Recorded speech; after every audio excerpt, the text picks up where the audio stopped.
Sosok Dwi Sasetyaning Tias, alumni LPDP viral pamer paspor WNA anak.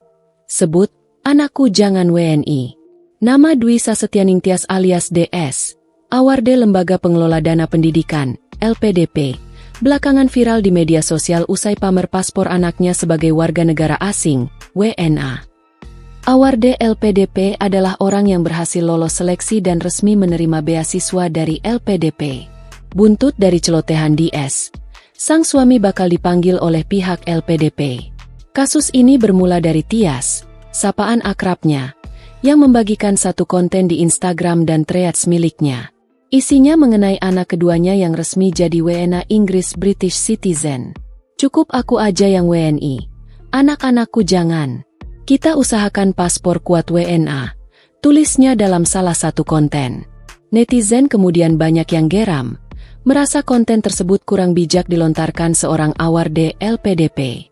Banyak netizen yang merasa, sebagai Awarde LPDP seharusnya tidak patut menghina negaranya sendiri yang sudah membantunya kuliah, atau menghina sesama WNI. Meski saat ini Tias sudah membuat permohonan maaf, tetapi netizen terus mengulik sisi lainnya. Diketahui, Dwi Sasetyaning Tias adalah aktivis sosial yang menyuarakan isu peduli alam. Tias beberapa kali membuat konten kritikan kepada pemerintah. Ia adalah sarjana di Teknik Kimia Institut Teknologi Bandung, ITB. Ia lanjut studi S2 di Delft University of Technology, Belanda mengambil jurusan Sustainable Energy Technology.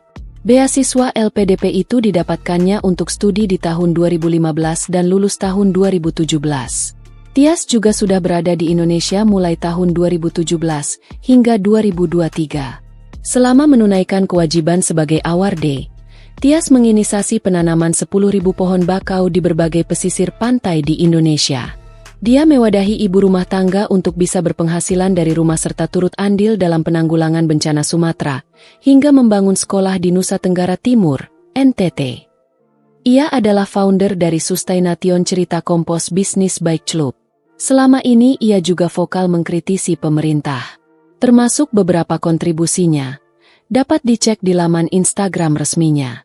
Terkait keberadaan Tias di Inggris, karena mendampingi suami yang bekerja sebagai konsultan periset atau Senior Research Consultant di University of Plymouth, Tias juga menjelaskan konten yang ia buat pada saat itu adalah pelampiasan rasa kesal sebagai WNI. Download Tribun X sekarang, menghadirkan lokal menjadi Indonesia.